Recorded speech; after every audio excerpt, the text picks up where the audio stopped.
வணக்கங்க. இன்னைக்கு நம்ம பாவக்காயை இனிப்பு போட்டு செய்ய போறோங்க. அது நல்லா தொக்கு மாதிரி பண்ண போறோம். அது எப்படி பண்றதுன்னு பார்க்கலாம். அது தேவையான பொருள்லாம் நான் எடுத்து வச்சுக்கிறேங்க. இது 4 கிலோ பாவக்காங்க. பாவக்காய் அரிஞ்சு சுத்தம் பண்ணி எடுத்து வச்சிருக்கிறேன். இது லாஸ்ட்ல தாங்க ஊற்றணும். இது புளி கொஞ்சம் எலுமிச்சம்பழம் சைஸ் வச்சுக்கிறேன். இதை நம்ம அப்புறமா ஊற வச்சு ஊற்றிக்கலாங்க. வெல்லங்க, இந்த ஒரு கப் அளவு வெள்ளம் எடுத்து வச்சுக்கிறேன். மீடியம் சைஸ் ஒரு தக்காளி அரிஞ்சு வச்சுக்கிறேன். மீடியம் சைஸ்ல ஒரு வெங்காயம் கட் பண்ணி வச்சுக்கிறேன். இப்போ இது எல்லாத்தையும் போட்டு நம்ம தாளிச்சு வதக்கலாம் வாங்க.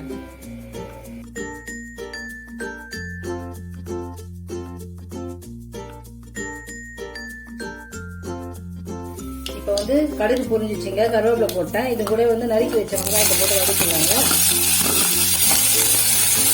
இந்த வெங்காயம் கொஞ்சம் நல்லா வதங்கட்டுங்க.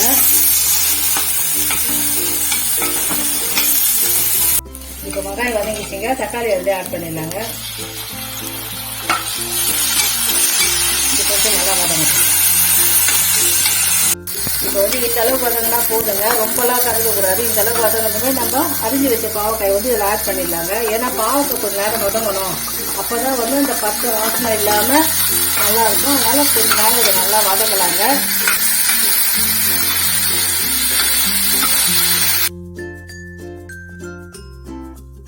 இப்போ பாருங்க, நல்லா பாவக்காய் வதங்கிச்சு பாருங்க. நல்லா வதங்கிச்சு. இப்போ இதிலே நம்ம உப்பு காரம் ஆட் பண்ணிடலாங்க. இப்போ அதுக்கு தேவையான அளவு உப்பு இதிலே போட்டு வதக்கிடலாம். சாம்பார் பொடி அதிலே போடலாங்க. இந்த அளவு சாம்பார் பொடி போட்டீங்கன்னா போடுங்க. அதிலே கொஞ்சம் மஞ்சள் பொடி போட்டுடலாங்க. இந்த அளவுக்கு மஞ்சள் பொடி போட்டுக்கோங்க. இப்போ இது எல்லாத்தையும் ஒன்னா சேர்ந்து ஒரு வதக்கிட்டு நம்ம ஒன்னா கலந்துருச்சு பாருங்க. எல்லாத்தையும் ஒன்னா கலக்கிட்டு இதில் தண்ணி ஒரு டம்ளர் ஆட் பண்ணிடலாங்க. நல்லா பெரிய டம்ளர்ல ஒரு டம்ளர் தண்ணி இதில் ஊற்றிடலாம். இப்போ நான் எதுக்காக இதில் குக்கர்ல வச்சிருக்கிறேன்னா, இது ஒரு விசில் வாங்க போறேங்க. அப்படியே கடாயில வச்சா இந்த மாதிரி பாவக்காய் நெத்தா இருக்குங்க. இதை நம்ம ஒரு விசில் வாங்கிட்டா நல்லா பாவக்காய் நல்லா மசிஞ்சு மெத்துன்னு இருக்கும். நமக்கு அப்பதான் தொக்கு நல்லா வருங்க. அதனால ஒரு விசில் வாங்கிடலாம்.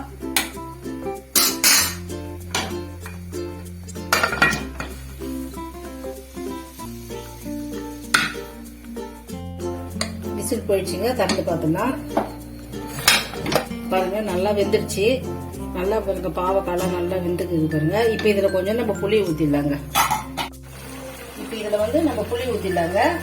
நான் உங்ககிட்ட காமிச்சேன் பாருங்க. அந்த புளி இதை கரைச்சி ஊத்திடலாங்க. இப்போ நான் இதுல புளி ஆட் பண்ணிட்டேங்க. அது பாருங்க இப்படியே கொஞ்ச நேரம் ஒரு 5 நிமிஷம் கொதிக்கிட்டோம். நல்லா திக்னஸா வருங்க. அப்பதான் நம்ம வெள்ளத்தை அதில் ஆட் பண்ணோம். இப்போ கொஞ்ச நேரம் நல்லா கொதிக்க விட்டுடலாம்.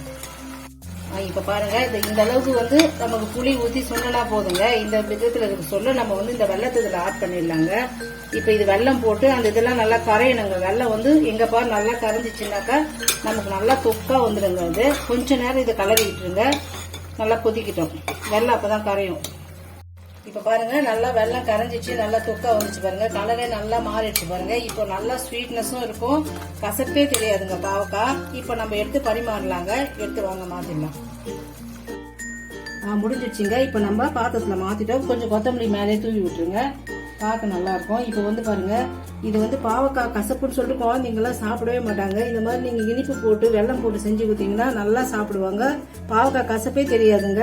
இப்ப இது நல்லா சாதத்துல போட்டு பிசைஞ்சு சாப்பிடலாங்க. இப்ப சூடா இருக்கிறதால உங்களுக்கு இப்படி தெரியுது. இன்னும் ஆறுச்சுன்னா நல்லா கட்டியா ஆயிடுங்க. அப்படியே தொக்கு மாதிரி சூப்பரா இருக்குங்க. நீங்களும் செஞ்சு ட்ரை பண்ணி பாருங்க.